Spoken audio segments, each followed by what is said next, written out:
What is up, football fans? I am Danny Austin. This is the Live from the 55 podcast. We are coming at you from the Nation Network studios in Loop, Calgary, Alberta, Canada, and it is Sunday morning. Time changed. This feels great. Got an extra hour of sleep. But it is the morning after the CFL season ended for both the Hamilton Tiger Cats and the Calgary Stampeders. So, as you might imagine, we have a fair bit of stuff to talk about. Lots of stamp stock coming up. We're going to do some West final preview, East final preview with Ian Busby. He'll be in here shortly, and we'll break those games down, offer some predictions. I do imagine we're going to look. This podcast has always been tied to sort of the Stampeders season, so might check back in a week and a half and do a little bit of a Grey Cup preview. But right now, this will likely be the last episode for a little while. We are not going to do CFL off season. I should be very clear on that. That was never the plan. I'm pretty busy covering the Calgary Flames. I got a move coming up. It's just it doesn't really work for us to continue. Hopefully, see you guys back in the spring. We'll see. But yeah, we're gonna tie things up as best we can here. But yeah, let's start. I think like we're gonna do so much Stampeders Lions talk here. So I do just want to start a little bit with that 27-12 win for the Montreal Alouettes. I think that this was a result that a lot of us sort of saw coming. I think that the Alouettes really proved in the back half of the season that they were probably the fourth best team, but who knows? Maybe they can push the Argos. Maybe they're in that mix with Lions and the Bombers. I think that the Alouettes, the midseason additions, Darnell Sankey, Sean Lemon, had a huge impact on this game on Saturday afternoon. I think that we really saw experienced veteran defensive guys who have a reputation in this league for making an impact. And I think we saw them do that. But I also think, you got to give credit where it's due. Danny Patrocia's built a heck of a team there in Montreal. And I tweeted this last night, but I think Cody Fajardo has taken a lot of stick over the years and isn't necessarily viewed as an elite quarterback. But you go back since 2019 when Saskatchewan Roughriders, quarterbacked by him, hosted the West Final. Yeah, they lost to the Bombers. They still hosted the West Final. That's a big deal.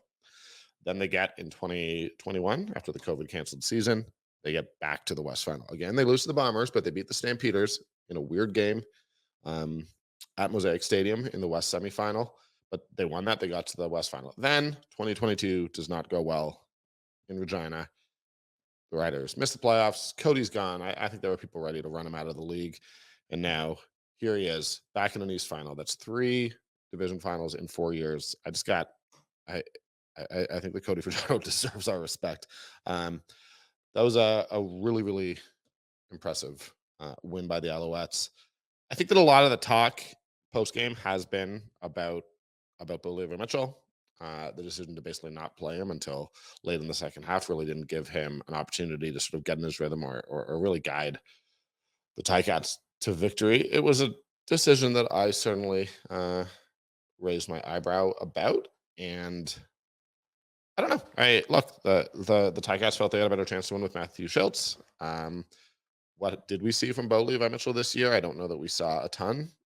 So I did understand. I think that there's a counter argument that, look, this is Bo Mitchell. This is a guy who's won 2 Grey Cups. This is a guy who was arguably the league's biggest star for a really long time. But the reality is, look, he hasn't won a playoff game since 2018. We're going to talk about that with the Stampeders. We are. But the reality is, Bo has not done that for 5 years. So I do understand where Orlando Steinauer's head was at a little bit. I think that the post-game comments that Bo Mitchell made have stirred up a fair bit of conversation, obviously. I'm going to read the comment because I think that's important, because I think that the full context is necessary. And I don't know if I'm just arguing with the straw man. The reality is most people I saw were like, good on Bo for saying what's obvious. But I did see some people saying like, oh, Bo, classless after a loss. I just couldn't disagree with that assessment more. This is a guy who looked at the situation and spoke honestly about it. And maybe the reporter in me just values guys being honest and being forthcoming with the media and not just sort of hiding things. But I think that it's good for the league to have a quarterback come in and say it. And, he basically said after being sat for basically until the game was out of hand. He said, I will sit down with Coach Steinauer, sit down with Scott Milanovic, sit down with the top guys and have some conversations with them. Obviously, it's fresh right now, but if you're not playing your highest paid player on this team in a playoff game, I don't foresee myself being here.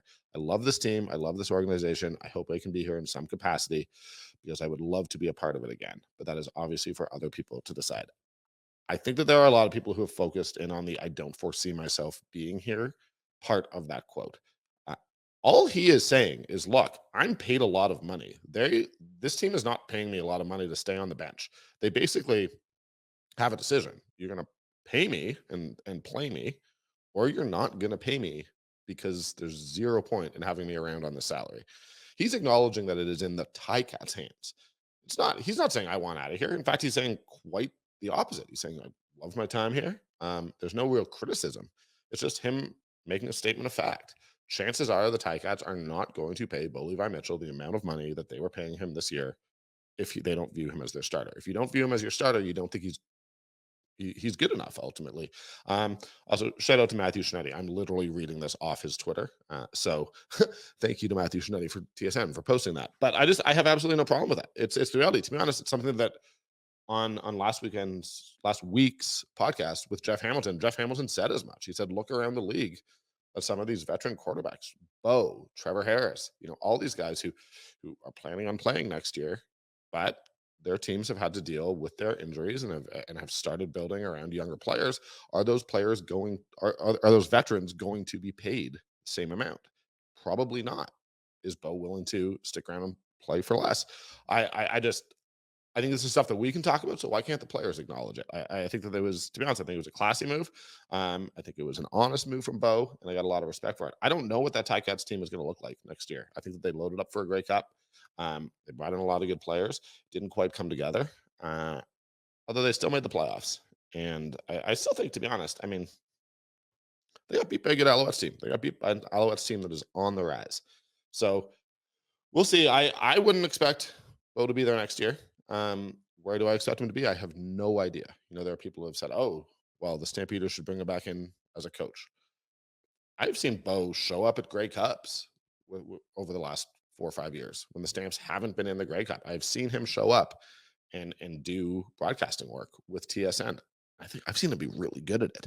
But whether he's good or bad is actually besides the point. I don't think Bo was showing up to talk about other CFL teams for no reason. This guy is a smart individual.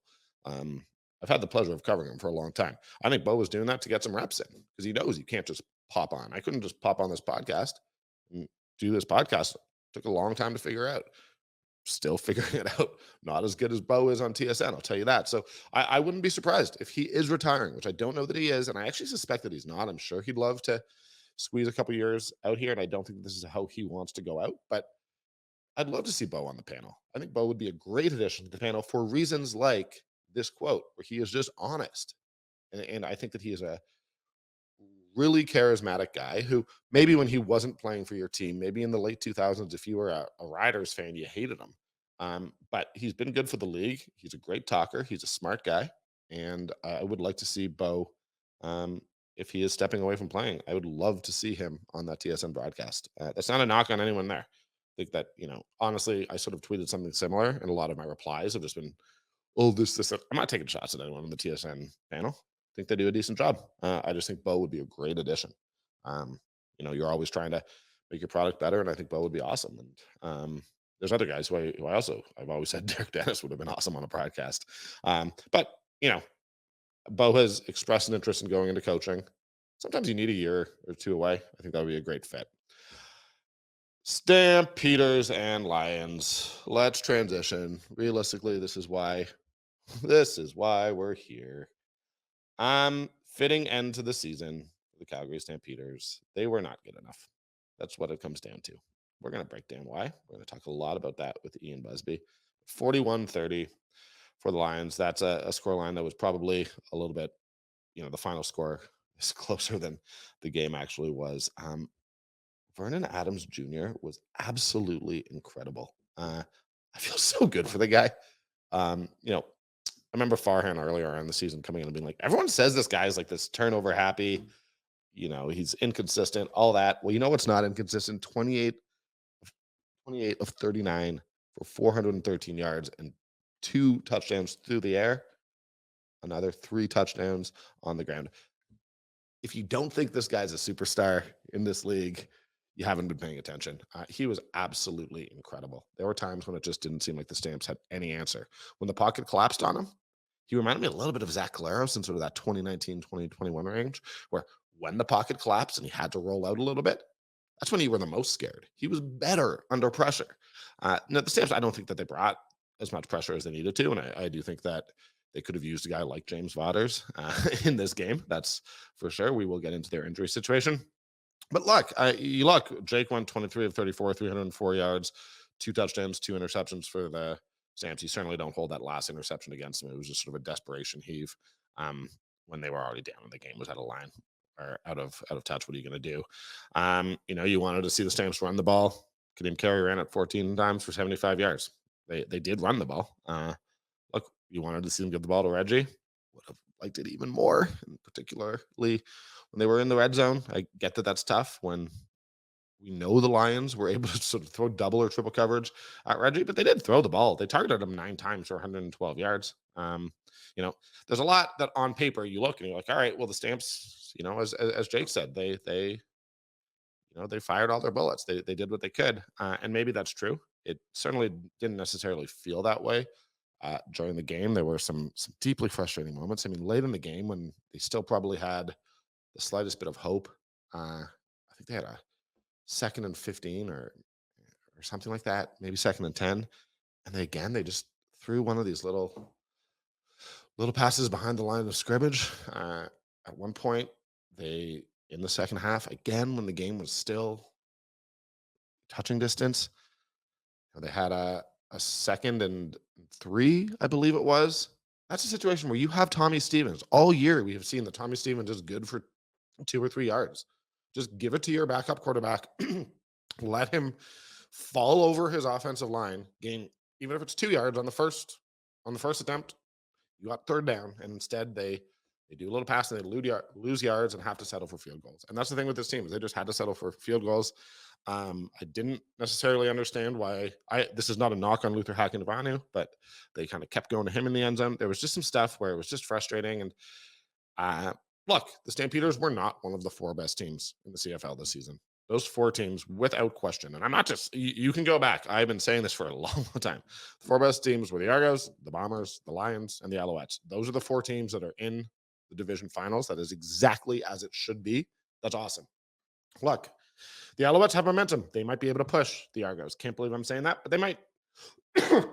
who is confident? I do think the cold weather thing benefits the Bombers, as does playing at IG Field, which is one of the best home field advantages. It's probably the best home field advantage in the entire league. But you watch what Vernon did. You watch what Keon Hatcher did.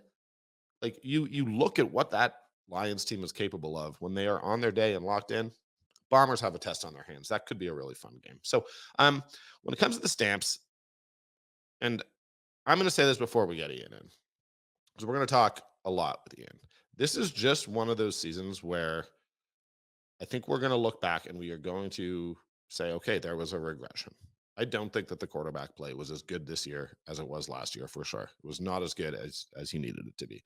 I personally have had frustrations with those little screen passes. I think that the offense, I don't know if that was a retreat because Jake was making mistakes, or I don't know if that was the game plan the entire time.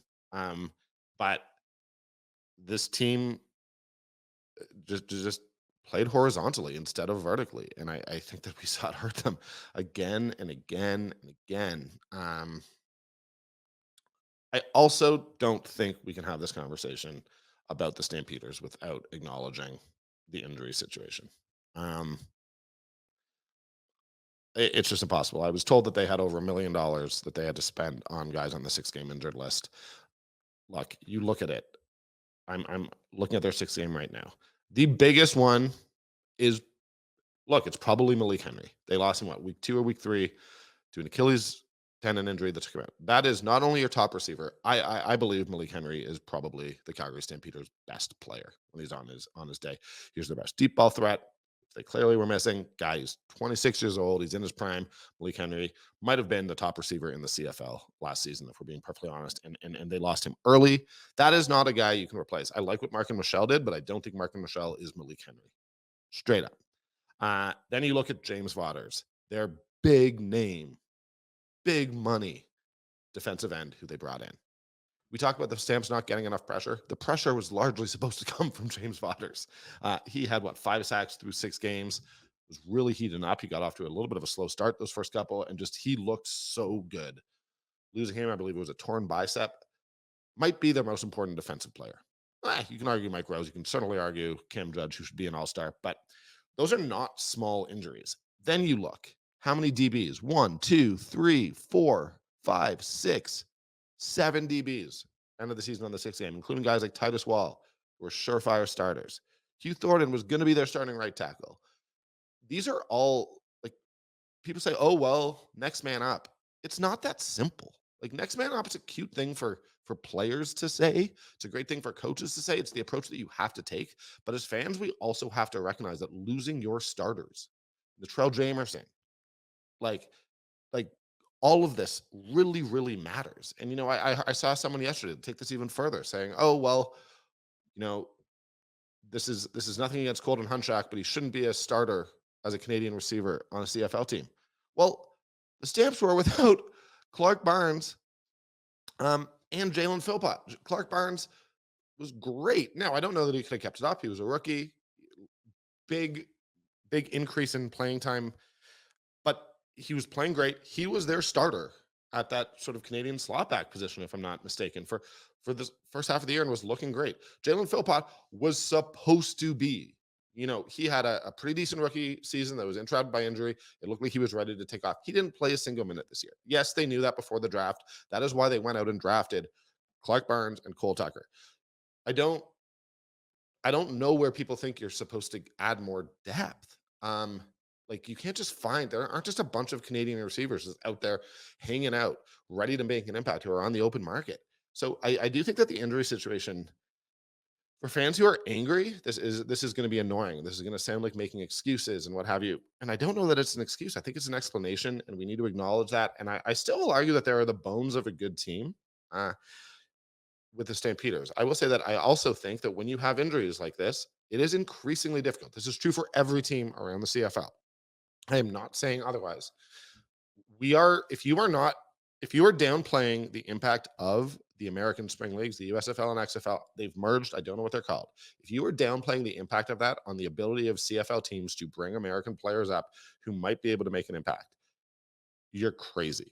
That is having a that's been hugely detrimental to the ability of Canadian teams to do that. The Stamps really thought that they had something in Shaq Richardson when they brought him back. He's obviously been in the CFL for a while, decided to come up midseason. They needed him. My understanding is he tore his meniscus in his first game. He played the second game because he hadn't quite figured out that the injury was that bad. Then they lost him. But that was one of their guys who they brought in to replace.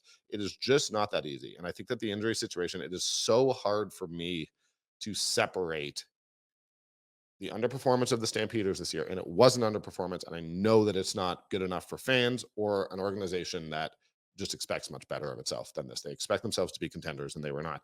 But you have to look at that 6 game injured list and acknowledge that it had an impact. It just did. Um, and next man up is not actually a thing. When the injury situation gets this serious, there's just going to be a decline in productivity and the way you can play. That said, I expect changes around Calgary this year. I think that they have to bring in at least some competition at that starting quarterback position. I think there's a lot of money being spent in key spots. I mean, I love Trey Roberson. Are they paying him the money that they did this year? I doubt it. I think that you have to reinvest some money otherwise. But also, again, if you can't get American guys who are ready to come up, if it's harder, then yeah, you've got to keep guys like that. And I'm not saying Trey Roberson was the problem, to be clear, but I just know that they've spent money in big places. I'll go so far as to wonder. I mean, Kadeem Carey, who is a guy I absolutely love as a guy and love as a player, they pay him a lot of money, and he didn't play as much this year as you might like. He was hurt.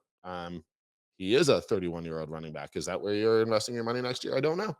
I don't have the answers here, but it's going to be very interesting to see this team try to rebuild on the fly and try, as I know they expect, to be, back competing with the Winnipegs and the Lions and the Argos and the Alouettes of the world. That's the expectation. This team has not won a playoff game since 2018. I've talked about this on the podcast. That cannot be just ignored. It is a fact. This team has not been in a West Final since 2018 when they won the Grey Cup. The standards have dropped on some level, unfortunately. I don't know that the internal standards, I think that they expect better of themselves, but the reality is they haven't been there. This is not the same Stampeders from all those years ago. And I think that we need to acknowledge that. I don't know where the change has to come, but it's been 5 years. We can acknowledge that some change is necessary. I do not put this on Dave Dickinson. I don't care what people say. Do I question whether there needs to be some? Do they need to look at some of the play calling? Probably, but I don't think that's actually Dave. And I don't know where you start, but you need to. Ultimately, I do think that there needs to at least be some competition at quarterback a little bit. That is not to say that I put this all on Jake. He's a young quarterback. Hopefully he grows from this and gets better. But I don't think it was necessarily healthy when he was struggling to not really be able to bring him out and give another guy some reps. That's all. I'm not saying, oh, Jake's not the starter of the future. I don't believe that. I think he's got every possibility. I think we underestimate that this was his first true year as a starter. I have faith that Jake can be the starter to lead this team forward. But I do think if he has a bad stretch, if he has a bad couple quarters, if it's just not working for him, you want a quarterback who can come in and throw the ball and push him, but also honestly, like help you win games. And I love Tommy Stevens, but I haven't seen any indication necessarily that he is that guy through the air. And if you're not going to use him on short yardage in the playoffs, what's the point there? So yeah, we'll see. Look, this was a hugely disappointing season. We're going to continue breaking this down. Full marks to the Lions, though, man. What a performance. This is a team that's been built well. They've been built the right way. And as I said, I'm personally absolutely thrilled for Vernon Adams. I think he's taken a lot of junk over the years, and just to see him sort of have this moment, I hope he goes out and shines against the Bombers. I'm not saying I hope they win. Couldn't care less, really, but I hope he plays great in that game. I hope that he rightfully gets his flowers as one of the quarterbacks you can win games with in the CFL. We need more of them, and I'm so happy to see Vernon perform this way. Anyways, okay, guys, we're gonna get to Ian Busby here, but shout out to you for listening. Huge shout out to Mugs Pub as we wrap up our sponsor here. They've just been amazing, and I will, before we get done here, talk a little bit more about them. But I've just done a 23-minute intro, which is considerably longer than I normally do. So let's get to Ian Busby right away. Thank you to them. Thank you to Fraser and Fig. And yeah, there we go. Guys, let's say you're having a party. Let's say you're having a picnic. Let's say you're having any occasion. Got to talk to you about Fraser and Fig, because I love these guys. Here in Martin Loop, a couple storefronts down from our studio here. Fraser and Fig, man, these guys do these delicious elevated cheese and charcuterie boxes. They're made with all these fresh artisanal ingredients, on-demand grazing, pick up, delivery. You got it. Just let them know what you want. They will get it to you. Honestly, I'm such a big fan. I had a picnic a little while ago. I brought one of their curated boxes, and it was a huge hit. I looked great. People loved it. We're hungry. They weren't hungry anymore. These ready to go boxes, they got them in 4 sizes. All their boxes come with meat, cheese, dried fruit, fresh fruit, nuts, olives, pickles, and carrots. Their selections vary from month to month. Choices are always new. Just because they've had one doesn't mean you've had them all. I love Fraser and Fig. I love having them as a sponsor. They're the best. Make sure you check them out. Tell them Black from the 55 sent you.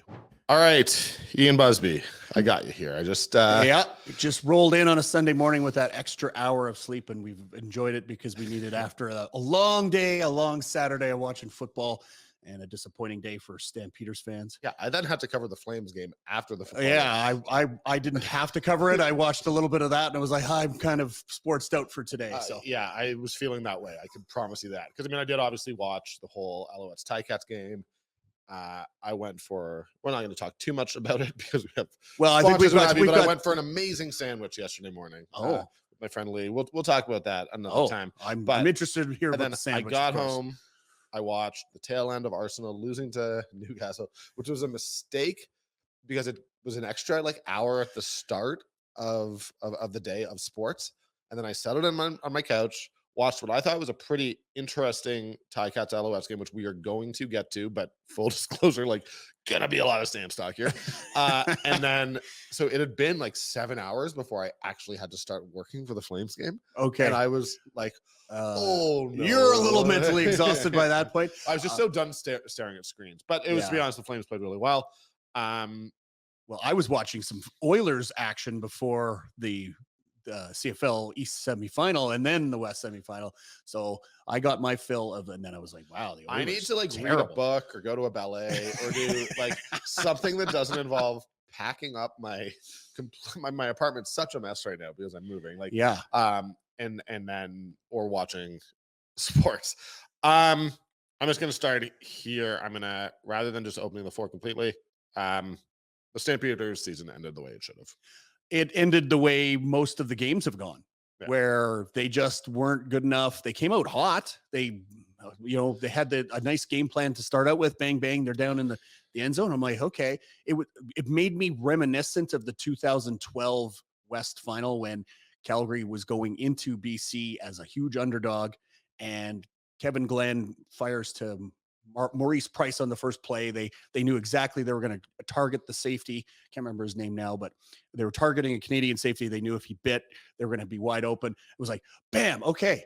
Oh, that's oddly reminiscent. I'm like, okay, maybe they can get going. Maybe they can continue this.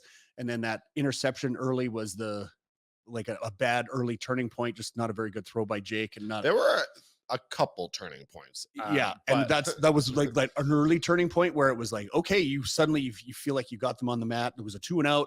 Okay, you're coming right back, and then if you got some 14 early, the Lions are going to get in their own heads a little bit. Yeah, and you can start to manipulate. Okay, start clock managing and start doing that type of thing.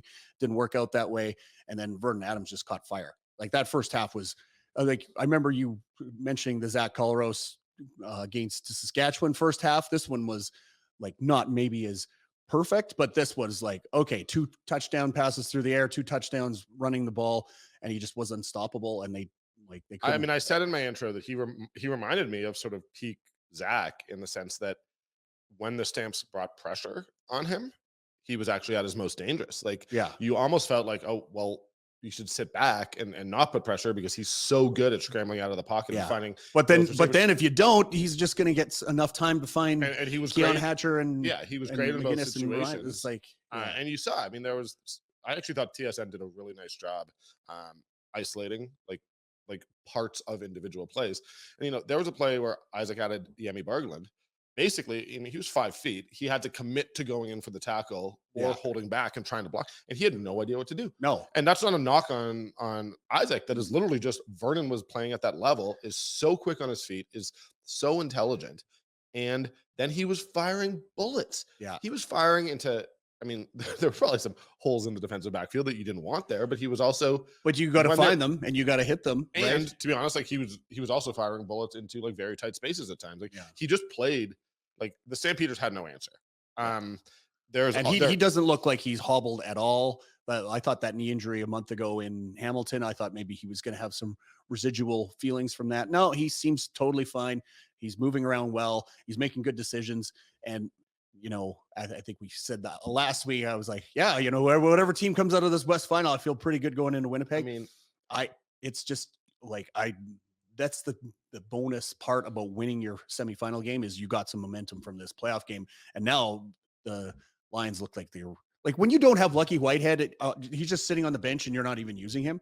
That's how deep your receiving core is. And that's receiving core is, I mean, and your weapons are just all over the place. Dominic Grimes, who at times this season I thought was the best receiver in the CFL, particularly earlier in the year. He only had 2 catches for 33 yards. Now, the thing is, Keon Hatcher has emerged as just an absolute monster, but like Katoy is great, Mizell, like they just, Hollins, like I'm just listing off the guys, but like they just have so many weapons.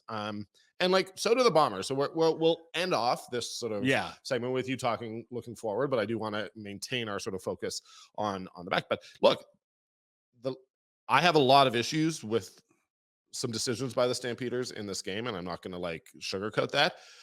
But the starting point is just the Lions were a better team all season, and they were sure as hell a better team on Saturday. Yeah. And they deserved this win on every level. And someone tweeted out, and this is the only thing I'm going to say about the West Final before we focus on the Stampeders. I believe it's supposed to be around 0 in Okay. Winnipeg. Yeah. So Winnipeg is going to have a huge home field advantage because you're at IG Field. It is not indoors. It is cold weather. Those Right. fans are incredible. They're loud. But conversely, it's not the -20 game that we were fearing. So the Right. Lions, that it's crazy to only talk about the weather. There's so much else that needs to go into a football game. But the Lions are going to be carrying a little momentum. Vernon's going to be able to throw the ball.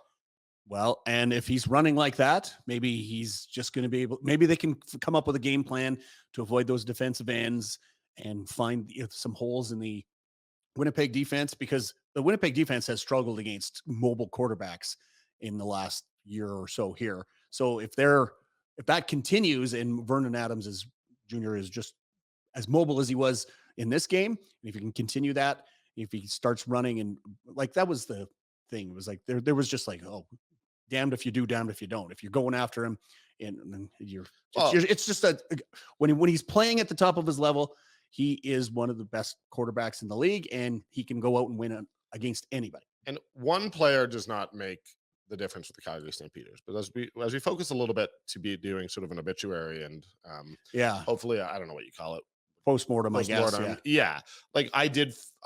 I think we felt the absence of James Waters all season. Yeah. I certainly think coming right after that Montreal, that Montreal Hamilton game where we just saw it, like, man, Sean Lemon is such a stud. He's obviously been on this podcast 3 times, so like, I'm gonna say that I consider him to be, if not a friend, someone I have a lot of time for. But like favorite guest of the show, I think you can call it. Well, right up there. I mean, I thanked as many guests as I could Right. on my Twitter this week, but he's been amazing, and I just think that you a little bit saw what, like, the absence of an elite defensive end. And last year, like, Fuller Armalade was probably the Stamps' best player in a similarly disappointing West semifinal. Right. But you certainly, look, you lost Lemon and Malade, and you hope that Hauser. I'm not saying Hauser's been bad, but I don't think he brings that same explosive pressure that either of those two guys. And then Vauders was your, okay, we got this guy. We know we can play. He's been good in the CFL for us. Then got a lot of looks in the NFL. Actually played in the NFL. Vauders comes in, starts the season strong, tears his bicep and is out. And I really feel like when you're playing a quarterback like Vernon, they just could have used. And whether you want to focus on the mistake of allowing Lemon to walk or Mulata, they could not afford. They believe me, they wanted to bring him back. The Argos had the advantage of making him the highest paid defensive end in the league. And like, that is, they couldn't, like, they just made that their focus, right? So yes, but I really felt like we just saw what it means to lose, to not have a true elite defensive end in this league. Yes. And that they're not easy to find, and they're hard to come by, right? And that's why you end up having to overpay to get one from another team, is what happened. Like, the question with Lemon is, could they, like, it's the thing. Like, I don't know if you had, like, he was sitting there just at home waiting for a call after BC let him go right before training camp. Was it before training camp, or was it? He was also the most expensive defensive player on your team last year. You could have signed him before free agency if you'd wanted to, and they decided to go in another direction. I don't know the details of those negotiations. I truly don't. So it's like, it's hard for me to I'm not trying to say the Stamps player personnel people got that one wrong. No. He may have wanted too much money. They just made decisions to go certain directions, and those directions didn't work out. Whether it was, in the offensive tackle realm, they just couldn't find an offensive tackle that just was elite. And then the defensive end, they just chose to go the Vauders route, and he got hurt. It's just bad luck. And that's the thing is, I think that they're still the bones of a good team. That here in Calgary, I think you were banking next year, obviously, on Vauders being back and being healthy. You need that. I think he's only going to be 31, which is not old for a defensive end. No. Lots of football left in him. But I do think that has to, because you know that in Wigan and Rose, you have a great interior. You have the defensive line can flat out, like, they are as good as anybody. But I think you need pressure coming from the outside. And I think we saw BC bring that pressure. And pressure and contain is what you need. And contain. Absolutely. And I think we saw BC, both their defensive line and offensive line, won their battles. And we will get to, Jake. We will get to a lot of things. a lot of other areas. But I do think that like that's sort of where you have to start if you were looking to where you're going to spend your money this offseason. Yeah. Well, I'm like, is there another guy out there? Like, you're gonna have to try and figure that out. Like, I don't know what the free agent list look like or We don't know that what yet. who's gonna shake out. But It's the day after the game. We're not yeah, looking ahead to d- February and saying who no. to And sign. then But the I thing just think is, that those are areas where you have to improve. right? Yes, and getting guys back from injury, you got to factor in injuries into what you do, right? And Yeah. I always looked at when teams were adding play personnel during the off season. I was like, well, you gotta, there's a certain percentage of injury factor, and the percentage of injury factor this year was higher on the Stamps than it normally would have been, especially in key positions. So you ended up having a higher level of rate of injury, and it's harder to overcome if you don't have that solid depth all the way down to the end of the roster. But that comes from building guys. And when the Stamps were in their heyday in the mid 2010s here, they were constantly bringing in guys who, this guy could start. And then when he got his chance, it was like he'd already been there for a year or two, right? No, I mean, They just went to the well and it was dry now. Mike Rose is the perfect example. For all we know, in 2018, Mike Rose might have been the second best defensive tackle Right. in the entire CFL. It's just the best was Michael Johnson, who was ahead of him on the depth chart. Yeah. And I think that I don't want to bounce around. I want to stay focused. But again, and then that's how you I build. know That's for how a you build fact, winning this organizations. is not just from Stampeders people. This is from other teams around the league. They are finding it incredibly difficult to get their negless guys to come up. The sort of American that they have targeted as being CFL players, those guys, those 23, 24-year-olds who are coming out of college and have a dream of playing in the NFL, they understand, and they are not necessarily wrong, that if the goal is playing in the NFL, putting tape on the same size field as the NFL and the same with number the same of downs, rules and with the same rules, and doing that in the XFL/USFL it probably has more value. I also think that the XFL has done a much better job all offseason. They would just be tweeting out, yes, our player signed in the NFL. They are openly a development league trying to develop, and that makes it harder for the CFL. So I don't know how you're going to replace these guys. So it may be a matter of the Stamps have to go more deep into free agency, or you have to trust that some of these guys who got hurt this year are going to come back. What do you do with a Malik Henry who he's at an explosion position, tore his Achilles? Malik Henry was, in my opinion, the most the best. I would say best. Yeah. The best player that the Stampeders had on their payroll going into this season. And he started the season really great. He was their best receiver last year, deep ball threat, everything. I was so ready. Do we think he's going to be 90% of the same player? I mean, Achilles for a receiver is a really difficult injury. Yeah, and I don't know what the history is of guys coming back and being like speed guys coming back from that type of thing. So it's hard to judge on that, but I wouldn't put it past him to be able to. Like the advances in the medical treatment and everything and the rehab and recovery is so good right now that you can come back from that. Are you going to be all that you were before?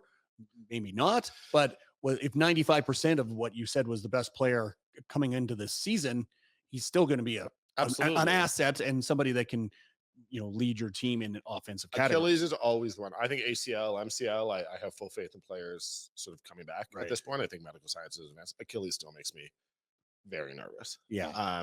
It's also a gruesome injury to have and then try to recover from. Yeah. So I think the defensive backs are basically impossible to talk about. I haven't seen enough games in person for me to have any judgment on that, because on television, I can't tell downfield who's covering what. When I'm in the stadium, I can. And so I haven't seen enough games in person. I've seen them on, and anybody who goes, oh, these receivers are wide open downfield. I'm like, well, you don't know. Like, you're seeing the end of the plays and then the replay. I'm like, okay, a lot of stuff happens in replays that isolation. You need to see kind of the whole field and what they're playing. The Stamps played a lot of zone yesterday. It was like, and they were trying to go zone and then back to man, and it wasn't working. And then they were doing different fronts to try and mix it up, drop guys back into coverage. And none of it worked. Also, 7 DBs on the 6-game injured list. I'm sorry. It makes it basically impossible to evaluate the job that Dwayne Cameron did as DB coach. To be honest, I don't care if this is, it's an excuse. It's an explanation. It's like Latrell Yeah. Jamerson was supposed to be a starter.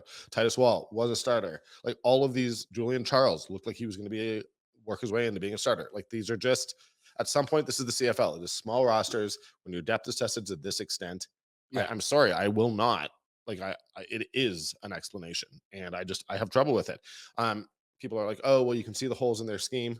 Well, Well, DB is a okay. communication position. Like DB, like guys have to know who they are. It is why. Do you know what a big part of the Stampeders' success through the 2000s was just that Brandon Smith and Jamar Wall were there. You Yeah, like well, they and then also they had Keon Raymond around of, too. of course, And but they could carry on from Keon Raymond was done by the time I got there. oh, But okay. then they had these Right, yeah. veterans who were able to basically be Oh, yeah. extra coaches on the field, Oh, yeah. being like, okay, It was, and that's why, and you see often in the CFL, the halfback position, defensive halfback position, is so hard to play. Excuse me. That when you find one, you keep them forever. Like you, and I think of some of the guys. It was like the BC Lions during the 2000s. There, they were just like, and the names are escaping me right now, but they had Corey Banks, and they just kept him for years and years and years. It was like, yeah, we're going to keep that guy, and Ryan Phillips, like. So mhm, because and then Ryan Phillips becomes a defensive coordinator because that position is like, okay, when you get a smart guy there and you're always bringing in new guys to see, and it's like, no, the veterans are always going to be best at those positions. And you're right, they had Brandon Smith and Jamar Wall, and it's like, okay, and when you lose a couple of veteran guys like Titus Wall, like, and second year player, but yes, I know, but yeah, he's an older player too, an right? impact player, like a Yeah, guy who came in. yeah, Would have probably been second to Dalton Schoen last year for most outstanding rookie if he hadn't right. played. Like he's a impact player. Yeah. Um, So it's just when you get into these cycles, and the Stamps had this long run of, and it's hard to just keep replenishing and replenishing, and we just hit the breaking point where they were just depleted this year, and we well, again, they brought in Shaq Richardson, and Chuck Richardson got hurt. It was on 6th game from his first game. My understanding is didn't necessarily understand the injury, so I think he played a second game, but was okay, hurt in his first game. And then like he was their big, okay, well, we got Shaq at least. right, Here we go. And then he's been gone. Like there yeah. was no relief here. And They just dude, had a long series of bad luck all year long, and it and eventually came to bite them. And we're not surprised at this game yesterday. Like I think it felt like, okay, well, I I was hopeful. I was like, okay, I want to see a nice, good game, and it didn't turn out that way. And then it just kind of all falls apart, and you're just watching them yeah, like, and they're scoring at the end to make it closer. So the 41-30 doesn't really, the yes. score doesn't explain how not close it was the It wasn't entire close game. at all. We're gonna get to the second half in a second. I'm trying to just go through position group. Look, bring back your linebackers if you can. I will say that one thing that I noticed was Silas Stewart was also playing a lot yesterday. Cam Judge, you absolutely do whatever you can to bring that guy back. Yeah. Pay the man. Um, Yeah, and he was the all-star on this he was. roster without I'd argue he I was the didn't best I player. thought he was like way ahead of Mike Alway. Not to discount what Alway did, but I just thought Cam Judge was, and being a Canadian, it just adds to There's a part of me the that if I could go part back the and redo all my votes, and I have a tendency for most outstanding player to go with the offensive player because I believe that defensive players have their own there. award. Yeah. I think it's actually I understand why you don't do it, but it almost is worth just saying most outstanding offensive player and most outstanding defensive. Yeah. Like for marketing purposes, you don't do that. But either way, I maybe would have voted Cam Judge as most outstanding player in retrospect. Well, and you generally, when you're going to do those voting, you would only pick a defensive player if there was no offensive player who was even remotely qualified, right? Yep. And Reggie Bagleton did have a really good season, and he's one of the like building block stable pieces of the Stampeders. So you're like, okay, that's your guy. But you could have made an argument either way, and I don't think you would have No, lost either and I just argument. think right now, assuming that those guys are coming back or are willing to stay, linebacker's not an area where you mess with next year. I Yeah. think that was a very solid. That was a position group that I thought probably outperformed expectations, and they're probably the only one who can do that. Offensive line, we sort of already touched on. You need to get tackles. Receivers is tough to talk about for the reasons that we've already touched on Malik Henry, but Jalen Philpott also being out for the whole year. Clark Barnes, it is hard for me to talk about the receivers without ultimately going to the pass game as a whole. And I struggle a little bit with where we're at in terms of the quarterbacks. I think that what is very clear, and I said this in my intro, is I really like Tommy Stevens. Jake, I still think that you have faith and move forward with him, but you need a second option who can throw the ball. I think you need, I don't know who it is, but you need some sort of a veteran that's still on the rise to come in and challenge. Yeah, I mean, it's impossible. Really, And let's be totally honest. Basically, BC is the only team in the league with that now. And right now, I would be saying like Dane Evans, if he was available, that was the type of guy you would want. Yeah. I don't know if Trevor Harris became available, would you be interested in him?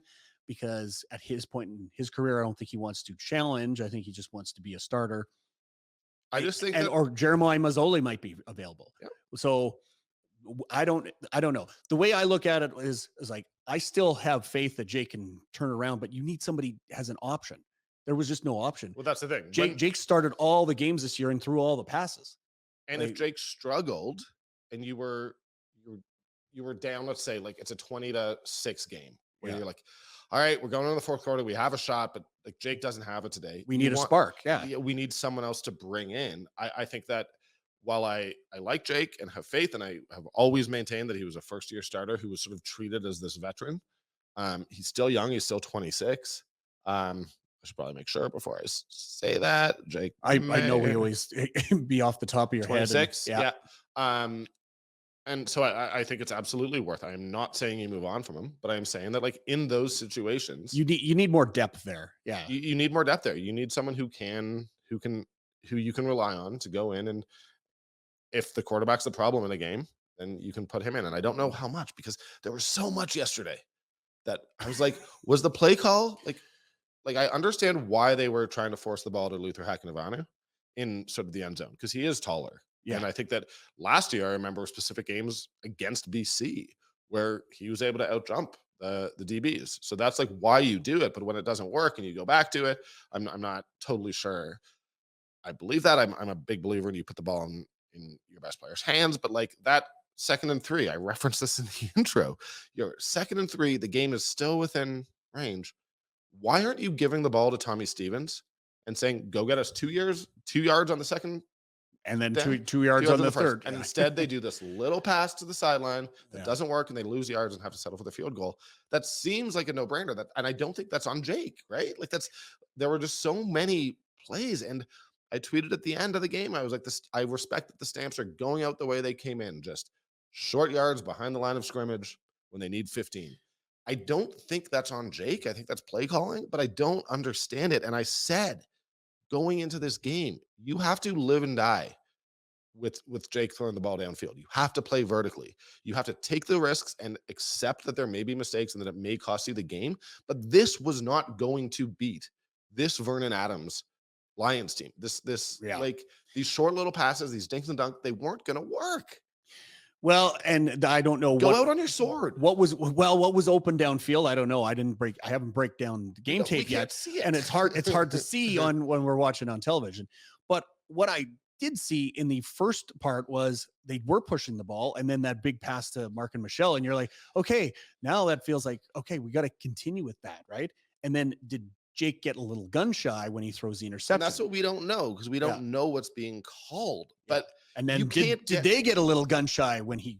So like, we can't make mistakes because we're going to pay for them in a big game like this. We got to limit the mistakes. It's play calling or Jake, though, all we ever heard about Bo Levi Mitchell during the years where during the years where he was the best quarterback in the league was what he was good at was he was so confident that if he threw a bad pass, he just completely forgot about it by the next time he got on the field.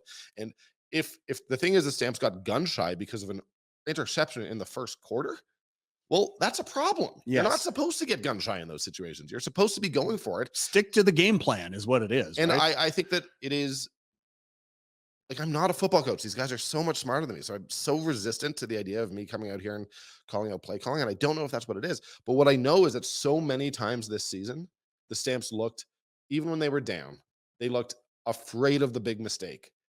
They looked like they were just resistant to that. And that I get all of these injury issues. I get you don't have Malik. I really like Mark and Michelle. I don't quite think he's Malik. I look at this entire team, and there was just a level where like, where's the So guts? Go for the glory, man. yeah, so it's Like, don't just it's accept your loss by doing. it's a vicious cycle. If you lose confidence in your personnel is going to lose confidence in you, and then vice versa, and it's just going to keep spiraling.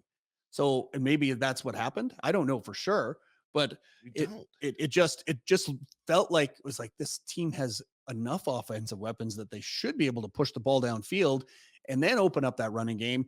And they And it's they aren't also creative in that the respect. crazy So thing is, it's I'm like, not mentioning. I thought Demery had a really tough game yesterday. He had a couple procedure penalties. Like, I also understand that if you're Jake or you're the coaching staff, you're like, oh man, the outside pressure from the Lions right now is killing us. We yeah, got to get the ball out quick. right. So I also fully understand that this is not a simple, oh, sit in the pocket for 3 seconds and fire the ball downfield. That's a ridiculous, easy statement. It drives me nuts when other people make it. Right. But Yeah, it's the difference between when you're 3 Mississippis and 5 Mississippis, right? exactly Yeah. like, it's just people are going to be open on 5.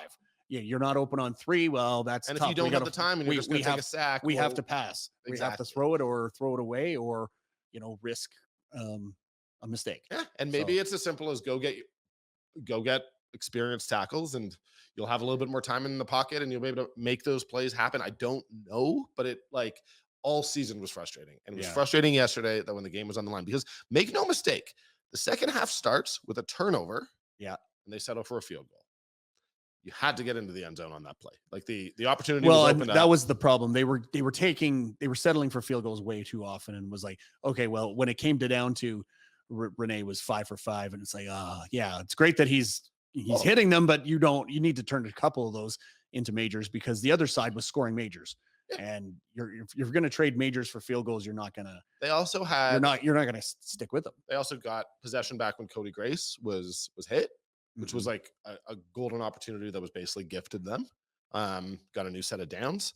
They at one point there was, I believe, Jake who fumbled, and that play was called back, Yeah, like because of an offside. Like they were some of the bounces were going their way. some of Right? the bounces were going their way. Yeah. And as hard as it is to blame the defense, like the defense played pretty well to start the second half. They couldn't do it forever, but yeah, Yeah, but they and when you're down that much, then when the other side does put up field goals, they're still chipping away at you're not getting any headway, and you're not going to cut into that lead and break it down. no. Yeah. So So let's I think all of our confusion and what the hell went wrong thoughts that we have, I think the coaching staff has the same thing. I think they're going to take a long, hard look at everything that went wrong this season and what everything was going. Like, why did it go off the rails when it did? Like, sometimes that team, you just like didn't know what Stamp's team was going to show up. And then, okay, yeah. that's so, and you just got to take a long, hard look at that and then think about it. And it was like, okay, well, maybe this was this and this. We changed some things here. I feel like Dave Dickinson is going to come back and they're going to run this back and they're going to be back to being a good team next year. That's my feeling. Because there's too much of a track record there to not have that feeling. The injury situation makes it difficult. Yeah. In my mind to really get.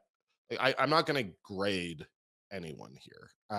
Because I think quarterbacks rely on their receivers. When the receivers get hurt, then it becomes more difficult.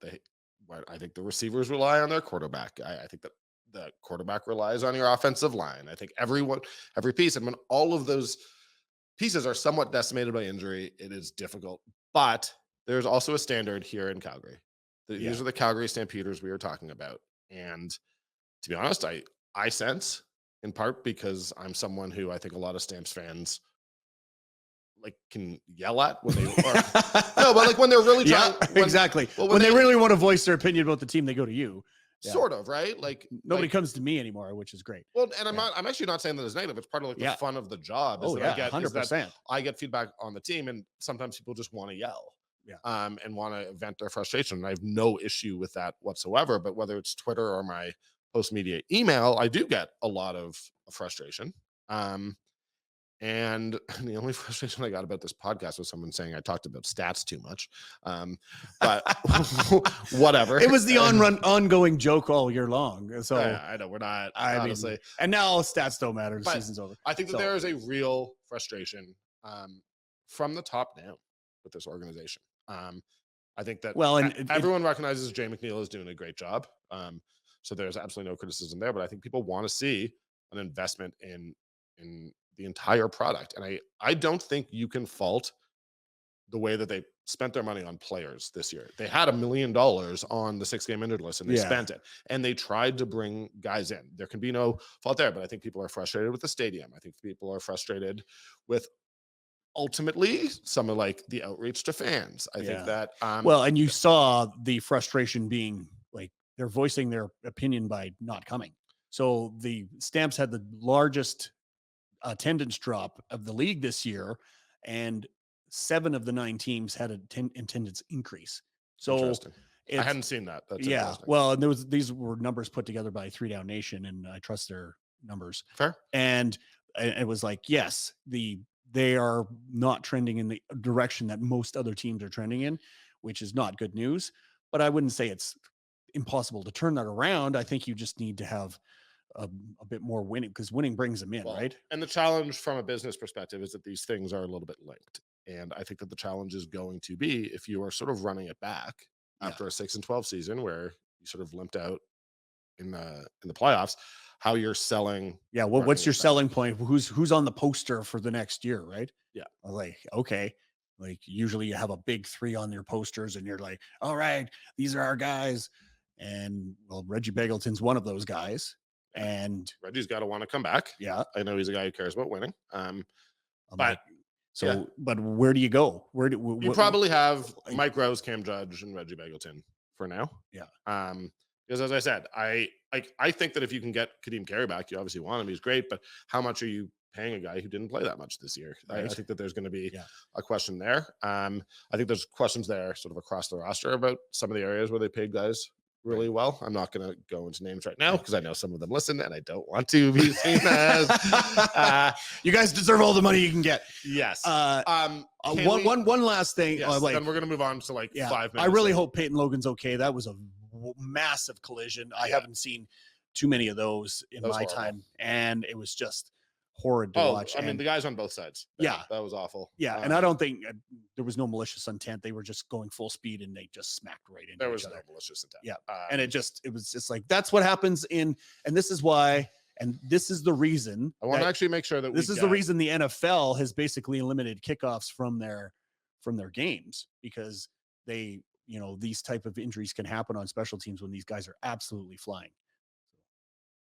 So, what were you looking up? I just wanted to make sure that we mentioned it. Hinsberger is the name of the guy in the Lions. We're not just calling it. That was a really hard play to watch. I thought TSN did a decent job. They managed it pretty well. Yeah, so they showed what happened and talked about it. They didn't overdo it, and it was in their highlight packages too. And they were just like, "Hey, this is a serious thing," and then they followed Logan going off. So it feels like he's going to be okay. Hinsberger took the brunt of that, and that's unfortunate for the Lions because they've got a game coming up on Saturday. No doubt. Okay, can we talk about Hamilton now? Yes, let's do it. Because what is Bo Levi Mitchell doing? Is he in a suit? Is he in a uniform or elsewhere as a coaching staff maybe next June? I addressed this a little bit in my intro. Okay. I didn't get to hear that. So no. I suspect, if Bo wants to play, he's probably going to have to either take a restructured contract for less money with the Ticats, or let's be totally honest, it's not like there's a ton of quarterbacks in this league. Someone's probably gonna be willing to take a look at him next year, but it's not going to be for the same amount of money. As I said, I have no issue with anything that he said post game. It was just a statement of fact. Yeah, you're not going to pay me this much to be your backup. So right. No, and it was a curious decision, and I right from the moment that I heard that was the decision, I was like, you better be right, because it's easy to go with the veteran, the guy that you're paying all the money, and the guy who's honestly, they had started in the last few weeks and they were working a two QB system. That doesn't work forever, but it could have worked for this game. I just felt like that was a curious decision, and I wouldn't have made that. I would have gone with Bo. I would have had Bo in from the start of that. And I'm like, I haven't listened to everything of what Steinauer was saying about what the decision was, but He just went with his gut, and it just didn't work. And that's the thing. It's like it's your kind of damned if you do, damned if you don't. Well, we should have brought in the young guy. Well, I don't know. Like I would have went with the guy who's been there and done it before and won a lot of playoff games. Same here. And I don't really, and I'm, as you said, you don't blame Bo for being frustrated. I'm like, he's standing on the sideline. He was doing all things that were saying all the things. I don't think Bo was frustrated. I don't think he seemed a little bit like flabbergasted. Like, but he was acknowledging they were asking him what his future held. And he was like, probably like, they're not going to pay me to be the backup here. Right. I do not foresee. That was not him saying, I'm not going to be here because they didn't play me. Yeah. Like, which, to be perfectly honest with you, I've heard many stories. There is a player who the Stamps didn't play in the 2018 Grey Cup, who's still in the league, playing at an all-star level, who the coaching staff, basically, when they didn't put him in, they recognized that he was gone. Yeah. And he was an important piece. Like, when guys, typically for playoff games, but I just think Bo was reading the tea leaves and being like, they're not going to pay me to be the backup, but they're paying me now. I have no issue with it. I don't really get, I don't get why he wasn't in there. I think you pay those big bucks, you do it. I don't think Schultz had like dramatically outperformed Bo. Well, and that was the thing. It was, I didn't like, I just looked at the way they had done their structure over the last month here, preparing that they were getting Bo ready to play in the playoffs. And it didn't feel like Schultz had done, like, he didn't blow the light. He wasn't Nathan Rourke of 2022. Like, he just wasn't going out there and going crazy. He was serviceable and he was effective, but he wasn't, I don't think he was starter level that 100%. Oh, that's going to be our guy. It just was curious to me. And Montreal, once again, is just, okay. They have not lost a game against anyone else but BC, Winnipeg, and Toronto, and those are the three teams left. This is, dude, I said this at the intro. They're like literally like the four best. This is literally what you want. This is the four best teams. So far, out of the four possible matchups, I think either of them could happen. Any of them could happen. I think it's it's 25% odds on any of them, and I wouldn't be surprised if it's Montreal, BC, or if it's Winnipeg, Toronto, or if it's like nothing is going to surprise me and because Montreal has a lot of momentum in the second half, and they look like they're a solid team. And defensively, you mentioned Lemon earlier, but Darnell Sankey had another great game, and he just looks like at some point, like, he is one of the best linebackers in this league. And again, he's right in the mix. Yeah, like, he's right in the mix. Is he going back to the XFL? No, when we had him on this podcast, yeah, he was very clear that he was like, no, I spent my time down there. I realized that the CFL is where I should be. And why I believe that is because he's sort of at the age where he's probably not getting an NFL shot. Yeah. So it's like, for him, if the money's roughly the same, and it might be more here. Yeah. And he's gonna be up here dominating. And he has to play as part of something that like has tradition and all of that. Like, if it's not, I'm gonna get an NFL shot, I fully understand why he'd want to be here. Yeah.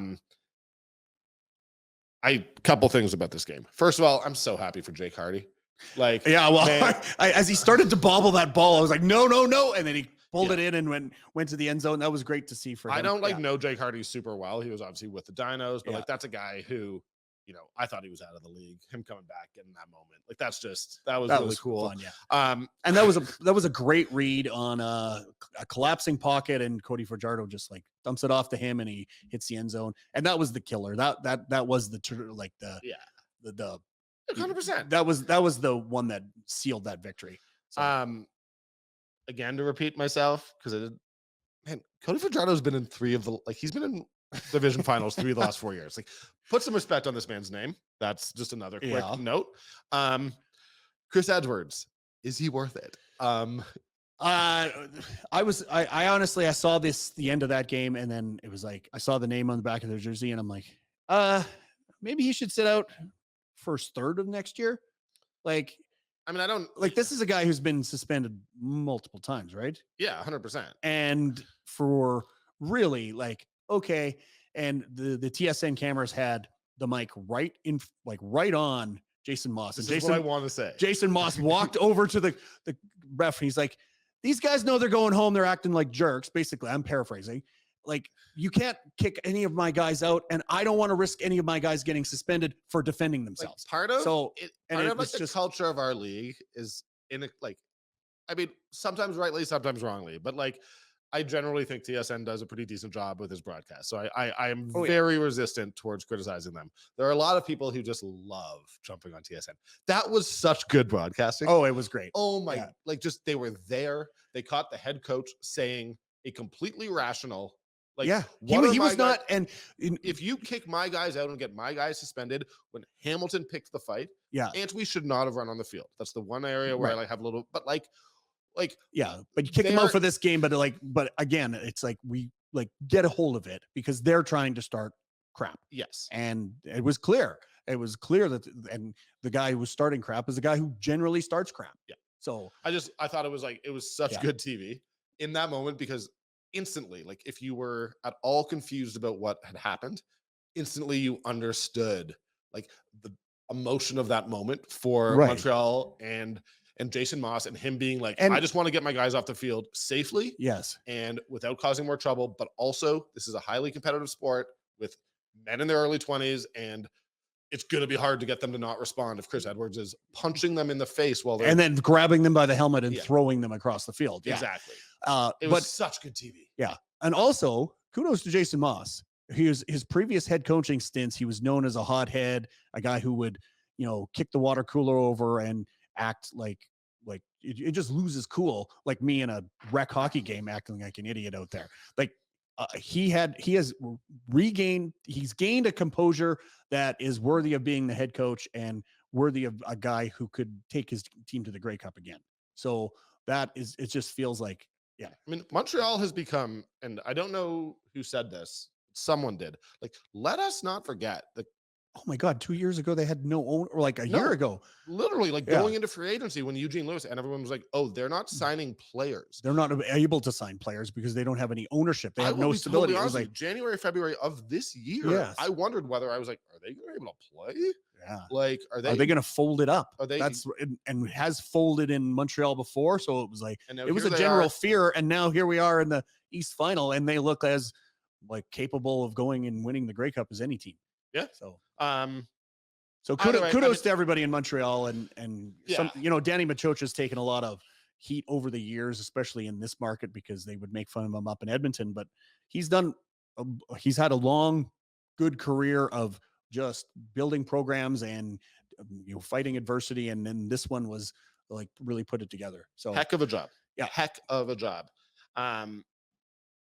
now they got a little bit lucky that Jason Moss and Cody Fajardo were available, so that helped. Yep. Yeah. But But they were the ones that took a chance on them. So yes, okay. I do not think I am doing a midweek show this week. I'm sort of hoping to do a Grey Cup show, but we're going to see how that goes. Again, like Well, you can Skype me in from the Grey Cup or Well, whatever that we'll see. whatever It that is- is. it is truthfully like, and this is like, we've had such a great time doing this. We were always side of the Stampeders. There's no like nothing going on here. I Yeah. think we're going to try to do a Grey Cup show. I'm like literally covering an NHL team right now. Yes, I know. And as a lot of people know, I am moving in about 2 weeks. So I have a fair bit on my plate. Danny, and- come on, put your highest priority on a game that you're not going to. Come on. Yes. But yeah, Because so- I'm going to the game and this is going to be so. But I want to say, I just want to get your quick thoughts on West Final. that's what we were going to do. Okay. Let's actually start with East Final. Okay. Despite all the positives that we said about the Alouettes, I am not going to be the guy who picks against Yeah. the team that did not lose a meaningful game where they played their starting quarterback for the full 4 quarters Right. all season. Like the Argos remain the 16-2 team. The Alouettes gave them fights, but they handled the Alouettes. Like I Yeah. don't think any of us can come in and say like, oh, No, the Alouettes games deserved- in Montreal were close. The one in Toronto wasn't. But Jeff Hamilton made a really good point about the Argos that I hadn't thought about. There was all this focus on how they had 3 bye weeks in the summer, yeah. and then they were just like they were going to be in trouble. Man, did winning all those games in the summer help? Well, Because it exactly. just positioned them to make like smart decisions to rest guys who needed rest down. So the bye week So basically didn't now- matter, and now they yeah. get this bye week. Okay, but they've been playing at this level, and Montreal has brought up the intensity level. Are they going to be able to match that intensity? And we've seen that in the past on occasion. I wouldn't say it happens every time, but a team that has been home and like they've been no meaningful games for 7-8 weeks or so. You're going to have to ramp it up to playoff intensity without any. Like, but they've you won got to all go. those You got to games. go to 0-60 in 5 seconds. They can. I just that's the only thing that you would look at and go, I hear okay, that. defensively, if the Alouettes can get after them, create some stuff, see what happens. Like, no, I think think that it's the anybody's ball Argos- game, but of course the Argos are going to be favored and very much so. I think that the They're Argos expected to be in the Grey Cup. ultimately, like some of the advantages, like, and I think Sean Lemon is going to have an impact on this game. Don't get me wrong, but I think that the Argos O line is criminally underrated, largely just because it takes CFL media a little while to catch on to who's good and who's Right? not Yeah. on the O line. But I mean, like Ben Grant was talking about DeJohn Allen. Like this is just a really solid Argos O line that I think is going to give Chad Kelly plenty of time. And football is always a combination of intensity and execution. Yeah. And I think that the Argos just execute at a higher level, which will overcome if there's anything in the first quarter where the Alouettes are more playoff ready in terms of like a sort of grind and a fight. I think the Argos are just so capable.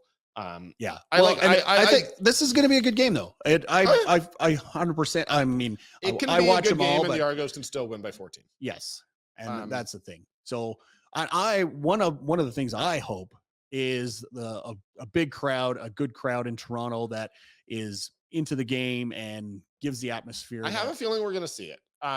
And I say that in part. Look, I haven't lived in Toronto. Well, and like I know the Raptors and Leafs are in action right now, and who knows what those teams are like. But the football club didn't have a very good season, and you just feel like, okay, Toronto is like, this is the Argos. Get behind the Argos because they are a winning team. They won the Grey Cup last year, and they're the favorites this year. So people tend to show up for East Finals in Toronto. They always have. I haven't lived there. I mean, I haven't lived there full time in a really long time, but it was basically home until 2010, and is still spiritually home.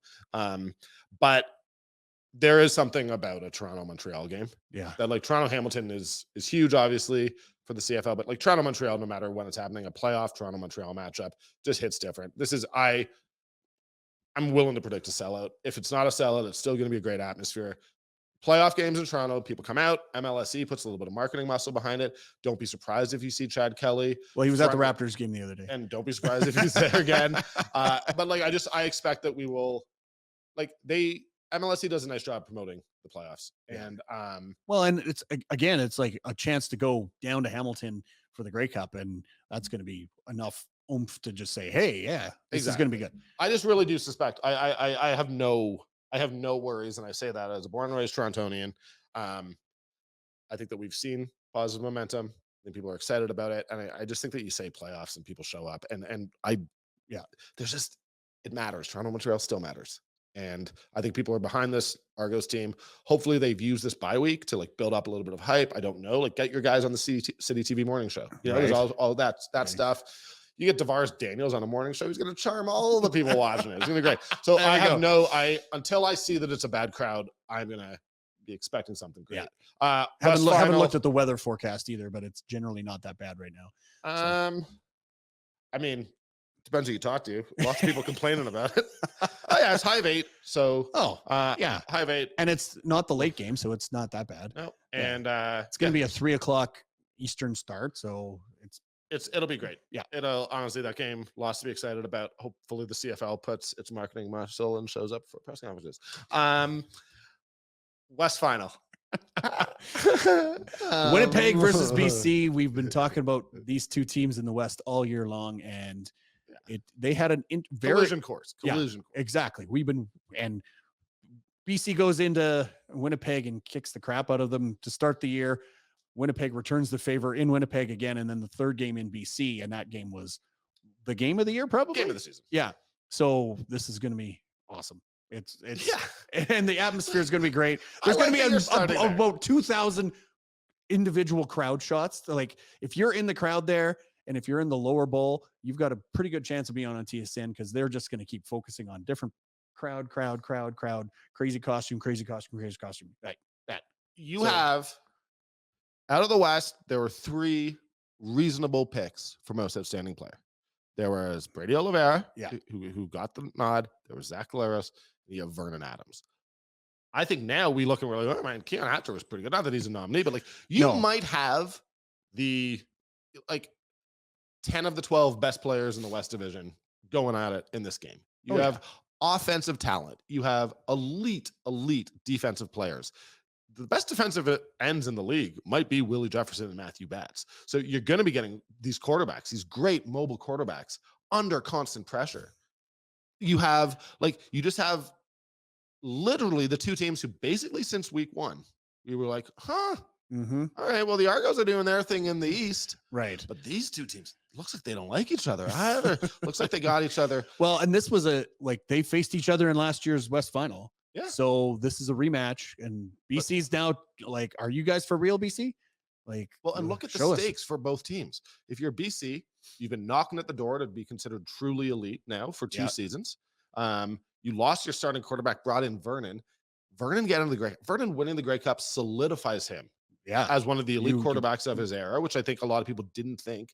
If you're the Bombers and you lose this West Final, suddenly you're a team that won 2 in a row, and it was very good.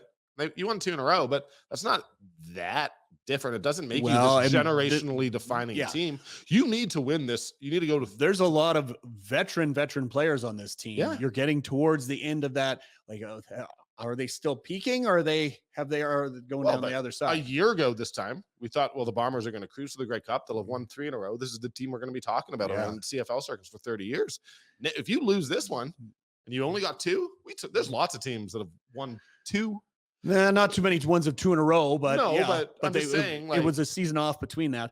But it doesn't like you won 2 with this group. Yeah, you didn't win 3 or 4. Yeah. You didn't win we look at the NBA. That Heat team, LeBron. We're going to stop short of calling it a dynasty. That's for sure. That's for sure. You don't get the dynasty say. I love it. The stakes are so high. Who do I think is going to win? I think the Bombers are going to cruise. I take the Lions. I'm taking the Lions because I think it's. I just, for all the things that I've said, Vernon Adams has caught fire and he's on a mission. So he's gonna mobile around him and figure out he's got enough weapons to hurt the Lions defense. They got to stop one play. Yep. They got to stop the dump off or the swing out to Brady Oliveira. Like, now, can they do that? They didn't the last time they played. So, and they forced Zach to make a couple of mistakes, which actually kept the game close, but Brady was just killing them. So if that continues to happen, then they did a pretty nice job against the Stamps run game, and Kadeem Carey is a heck of a player too. So there's evidence that they've sort of zoned in. Now Oliveira's different. So like he's a Mack truck running downhill on you. Exactly. So all right, you're taking the Lions. I'm taking the Bombers, and you're taking the Argos. Yeah, and are you taking the Alouettes? Sure. Why not? What the hell? Alouettes versus Lions sounds like a great cup. Yes. But all other 3 possible matchups sound good too. So I do love the divisional playoff round. Like, generally it clarifies some things, but like West Final Grey Cup, it's just a great 8-9 days in and I'm like, my 3 favorite days of the year are yesterday, the West Final, and the Grey Cup day. So and I'm just pumped. Same here, buddy. Yeah. Well, all right. Anything you want to throw to? No, I don't think so. I mean, well, we'll do a Grey Cup show. We'll get you back on. I know. Well, I mean, what are you gonna? You got to finish out the season, right? Well, we have. But like, I'll be in Hamilton in 10 days, so it's on. I will be packing boxes and figuring out if I can actually paint a room or not. I don't know how much a pail of paint costs these days. So, buddy, thank you so much. All season, this has been awesome. Thanks for having me, buddy. I appreciate this. We've had so much fun doing it. Yeah, man. Cheers. Thanks. Peace. Peace. Guys, what are you doing tonight? I don't know what you're doing tonight. You're probably looking for something. Guys, you got to go check out Mug's Pub. This is probably my favorite pub in the city, 1330 15th Avenue Southwest, right in the Beltline. Honestly, they do it all. I, for years, played trivia on Wednesday nights at Mug's. It's the best trivia night in the city. Other nights, they got music. They got specials every single night. Some of the best food and drink specials in the entire city are at Mug's Pub. You want wine, you want beer, you want cocktails. They got it all. Big fan of their fish and chips. They got some amazing pizza. You want to watch the game? They got TV screens. You want to just have a drink with friends? Perfect spot to do it. You want to have some food? As I said, it's delicious. Mugs Pub. We love having them as a sponsor. We love having them just down the road from us here at our studios. Check out Mugs Pub. They're the best. All right. That was awesome. Great having Ian on. A little bit of a post-mortem for the Stampeders. I don't know, maybe a little bit for the Ticats. Either way, as you can tell, we're excited for the West Final and the East Final. Lots of football left this season. Here, the good stuff's coming up. As for our plan here, live for the 55, still figuring it out. I do believe we're going to have one more episode sort of previewing the Grey Cup. If we don't, I apologize, but I think we will. Either way, we've had a really, really fun time this season. Thank you guys for listening. Honestly, it's been an absolute blast. Just wanted to, I said this on Twitter earlier in the week, but I just wanted to have people come in and just sort of long form, just chat about the CFL week to week, game to game. And I don't know. I thought we had a good time. I thought we got better as we went. Certainly, we appreciate you, our audience. It really does mean a lot that you guys would listen. Our little niche league here, we got a community, and it's been truly my pleasure to talk about the league, the Stampeders, but everything. It's the best league in the world, and I love it. And for all its ups and downs, it's crazy twists and turns. You never know what you're going to get from the CFL, but it has treated me well over the years, and I love it. And it's just been a real honor to get to come in and share my passion with you guys, get my friends in. I can't even tell you, man. Like, it's not like we paid people. It's not like I just asked. Guys like Jeff Hamilton, Jerry Motorjong, Ted Wyman, Darren Bombing, Ian Busby, Ben Grant. I shouldn't be doing this because I'm going to leave people out, but like Pete Costanza, Sean Lemon, Derek Dennis, Fuller and Armalade, Charleston Hughes. I'm missing so many people here. Farhan Lalji. We just asked, hey, Louis Bucko. We asked him, hey, you mind sharing half an hour with us? And they all said yes. Cami Kepke. And that's just, I don't know. That's really cool. And I really appreciate it. And I really do appreciate you guys for listening and for sharing. And I'm not joking. I'm not just saying this. Mugs Pub coming in as a sponsor, just awesome. They are such friends of the Canadian football community. They're a great football bar. They're a great trivia bar. The food there is outstanding. Really, long after we're gone, Mugs Pub will be standing. So make sure you guys check them out and thank them, because it means a lot that they came on. And same thing with Fraser and Fig right from the start. Thank you to the Nation Network for this opportunity. Hopefully we'll get one more episode in here. If we don't, I apologize. That's on me. It's lots going on right now. But would love to do a Grey Cup episode. And yeah, honestly, thanks to Busby, man. It was a true dream. He's a guy who taught me a lot about covering the CFL when we came in. He had a little podcast that we kind of did a year ago or a couple years ago. Very much just the two of us sitting in our living rooms talking, no mics or anything. So getting to do this was just awesome. And he's been week in and week out, has been here with me. Ryan Ballantyne, got to thank him too, man. He's been a regular here. Same thing with John Bender. See, this is why I shouldn't have started listing people, because I'm going to miss people. And I do feel grateful for them. I'm just doing this off the top of my head. But guys, thank you. Honestly, live from the 55. We've had a blast. Hopefully talk to you again soon. But cheers. Thank you. You're the best. Have a good one. Enjoy the playoffs. Hey guys, thanks for watching. Be sure to check out more of our content right here on the Flames Nation YouTube page. We had a bunch of great long form interviews.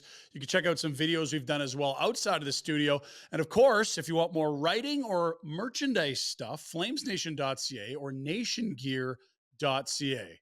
Appreciate you watching.